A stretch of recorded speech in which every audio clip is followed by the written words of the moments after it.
All right, Ryan Mitchell. Yes, sir. Drafted second round by the St. Louis Cardinals on Sunday. Here we are Wednesday in your beautiful home. A lot I want to get to, but first off, just how are you feeling nearly 3 days later? Man, it's been hard to capture all the moments just because you got a lot going on, but I'm just really thankful for everything that I've done. Like a lot of things you don't see behind the background work, like sacrifice, fall break, spring break, not being able to do it. But I'm just excited. The city's behind me. I'm ready to go do my thing. The entire draft process leading up to Sunday, all the workouts, the combine, all of that. Sum it up for me. Man, it's a lot. Like it starts, I would say probably the summer before your senior year. You gotta where the main time you get on the scene. So that stage is pretty good. You kind of at first I was a little nervous just because you're hitting and you look at the camera and it's 100 cameras looking like videoing you of scouts. So that's the main thing. But once you realize it's just a game, the same games played as a kid, it's been huge. So that was the main thing. And then I would just say the process of getting to know the players, kind of cool, area scout, because college and MLB is different because like college, you don't go to their team, they're mad at you. But MLB, you don't go to the team, it's understood. It's like you're doing best for what yourself. So that's a good thing about that. And then getting into my high school season, really just dedicated my work really in the off season, being able to go online was perfect. So really that and then being able to execute was amazing. When did you know for a fact you were getting drafted?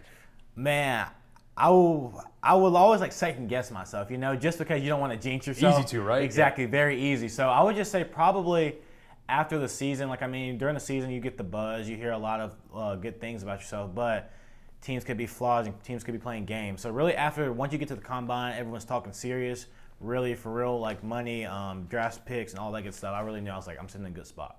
All right, let's fast forward to Sunday. Yes. Draft day, you wake up, take me through your entire day. Man, so draft day, I have a day in the life coming next Thursday of what I did on draft day, but I woke up, got to hitting with my trainer just to get the mind off the draft. A lot going on, a lot of trying to get deals negotiated. So really did that, and then I came home, chilled, relaxed, called my agent just to see how we're standing, how we're holding up around 12-ish, and then I went to go get a pedicure, manicure, just everything, just relaxing, massage, self-care, small thing, details, and then I went to the draft. So I had a draft party at Trophy Room. Shout out Trophy Room, thank you for having me. But it was good, man. I had family, friends, teammates, coaches, everyone who was there to support me through this journey. And if the draft didn't go good, they were happy for me. But if it did, they were ecstatic. So just those people around me, that circle was amazing. So we know you ended up with the Cardinals. I did. Hit on that in a second. Who are some other teams that you thought were pretty interested in you? A lot of teams I would say, but the main ones I would just say Diamondbacks, the Orioles, the Yankees. The Twins were kind of a secretive team, and you had the Braves there. I would probably say about 20 teams. You have teams that like you, love you, or don't like you. So it's really depending on that. So the Angels, a lot of different teams, but it was all just whatever matched me best. Now, those conversations with the Cardinals pre-draft, what were those like? The Cardinals were a team, man. I talked to them when was that? About September-ish. We had a meeting about just talking, getting to know myself, first time knowing me. But the area scout, Dirk Kinney, he always reached out to me. He wasn't really too much on me as I would think they were. But it was really good just because I met with them at draft combine. I told my parents that was the most chillest conversation I ever had. A lot of teams want to nitpick you, want to see trying to break you down a little bit. But Cardinals we're just trying to get to know you, man. Let's just have a great meeting. So it was a great meeting. I really felt I connected. And then ironically, I landed with the Cardinals, which I'm very happy about. All right, so draft day, you take care of yourself, you do a little hitting, do a little self-care. But once you're actually at Trophy Room and the draft starts and the picks are starting to fly, what's going through your mind? You get a little nervous, man, just because it's so much going on, man. But talking to my agent throughout the entire draft, just seeing where teams are holding. A lot of times in the first round, they try to want to lowball you. So I was trying to make sure I got my worth of what I was worth. So best thing about it, man, you see people that you feel like you're better than in the draft. But at the end of the day, things get the race to the big. So I got my foot in the door and it's time to go to work. So I feel that's the main thing. And then got the call from my agent. They had one outfielder that was on the board ahead of me, the Cardinals did, and he got picked. And so they were calling me trying to negotiate deals, and then my agent called, so would you take it? And it was the best deal for me, so it was amazing. So the agent called you. Did you then get a call from the Cardinals? Did you talk to them in that moment? I did. I got a call from my agent with negotiating. He said, all right, enjoy. You're coming up at 55.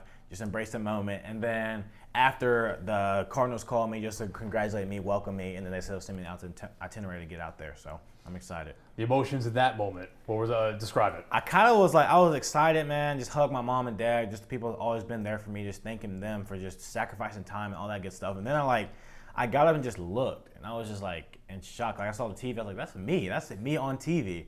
But it's kind of crazy. But it's just amazing. Everybody around me cheering my name, chanting loud. So I just loved it. Obviously, you're from a city where there are a lot of Cardinals fans. Yes. What do you think of that organization and the history and the winning? What comes to mind? It's a great organization, man. When it comes to just developing players, just getting them to the big leagues, success, resume, and always a blue-collar town, man. Reminds you of Memphis. Everyone is supportive of their team. The only team in St. Louis that's really supported like that. So I feel like it's good, and I'm just ready to get out there. Put you on the spot. You can be honest, though. Okay. Were you a Cardinals fan growing up or not? I was more of a players person, man. I wasn't a Cardinals fan, Braves. Like, we don't have a team here, so I was just like players who had swag, just had a personality. So I really just like different players. Obviously, a couple steps to get there, and got a lot of work to put in. But how cool is it to think about AA affiliate, Springfield, Missouri, not far from here? Right. You get the AAA. You're playing in your hometown. St. Louis is the closest major league city to Memphis. When you think about you might get the chance to play in a bunch of places that are close to home. How cool is that? I think it's really cool, man. Just being able to family be able to support you and see you throughout your journey. And then, man, Memphis has been here for me, so I'll have like a Thanksgiving like drive every Thanksgiving, a Christmas drive for the kids, a baseball camp annually, and eventually have like a travel team called Lux Elite in a facility for kids to work out for free. So I think it's good. Memphis pouring into you, so you pour out to them. So I'm just ready to get to work with St. Louis and then do everything I can for the community of Memphis. So you fly out Thursday, go to St. Louis. Talk me through what the next little bit looks like for you. So we go to actually West Palm. So St. Louis they're obviously in season, so they're all working. So we go to West Palm where spring training facility is. It's like an hour and 30 from Miami. So we go there, sign physicals, and then you officially sign like your papers with media, all that good stuff. So you're there for until September, man. So September you get basically like summer league for basketball. You're just getting acclimated to pro ball, so get to meet everybody, no affiliation, get some swings out. So it's good, and then you get back here September, get back to work, see what you got to work on, all that good stuff, and get ready for spring training in February to start the first year. I got to tell you, Cardinals got a lot of shortstops in the organization right now. Mason Wynn, big league level, nice with the glove. Yes. JJ Weatherholt just arrived in Memphis here, top prospect in the organization. Yes, do you think you're going to stick it short or maybe try to play somewhere else? Yeah, the Cardinals already said I'm playing center field, so it's a great thing. But, I mean, they also want me to play both. Like, I want to play both, just especially in practice because you may get traded. Some teams may want me at shortstop, some may want me at center field. So keeping that versatility has been huge for me, but definitely center field for the Cardinals. I'm ready to get to it.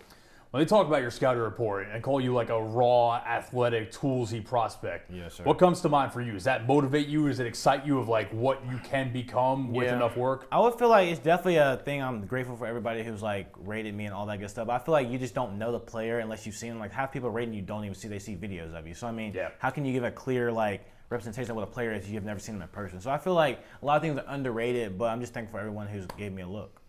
That minor league grind. Now, it's gotten better in the last couple of years. You make a little more money there, but still, probably long bus rides. It's not super glamorous, but what makes you prepare for that? Why are you embracing that as opposed to, you go to college and you're living pretty good as far as, facilities and all that, but minor league grind and jumping into pro ball right away. What's the approach there? I'm just excited, man. Being 18, a lot to grow and get better at. So the main thing is I'm getting my foot in the door at 18. And trying to get there as fast as possible. You have 3 years on the college, guys, to get there already. So you're in the door.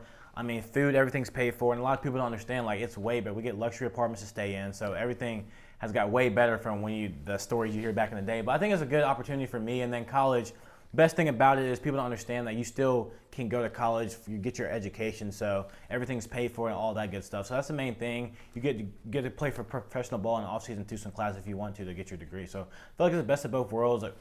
Head coach Ramsey understands that Georgia Tech, he got drafted by the Cardinals too, so first round. So it's kind of a good connection, keep that relationship with Georgia Tech. And when I'm there in Atlanta, I can always feel free to work out there, so it's great. West Palm Beach and Jupiter is also not the worst place to start your minor league career. Really nice area. It's a really nice area. It's a great area. Play there for like travel ball in the fall. Jupiter, biggest tournament in the fall. So it's cool to be there and then be able to be in Florida. You can't complain, right? If I asked you the one biggest reason you've gotten to this point, what would you say? I would say, man, just my dedication and sacrifices. From parents sacrificing, being able to be flexible, working out with me, practicing, my dad always being there, mom always make sure mental health is okay, just making sure I'm always good, make sure academics is amazing, and then baseball comes after. Just always have that backup plan. And then I would just say sacrifice, like maybe not being able to go to spring and fall break sometimes because you have to go play tournaments and play baseball. So I just feel like those things you don't see, but now it turned out to be the best thing in the world. I can tell you come from a great and really supportive family. Yes, Their sir. Role in this, how would you describe it? Literally, probably 20 out of 10, man. Just their education of parents didn't play baseball, so it was tough. We all learned it together. So Dad finding connections, finding YouTube videos, finding trainers who got me to this level. And once he was able to, like when I was I would say probably 15, man, we realized like it's all he could do for me just based off of experience. So really got with a trainer, Smitty, so he was able to be good for me and get me to that next level. So I just feel like that's important. And parents, man, just able to sacrifice, spend the money to travel and get to this point.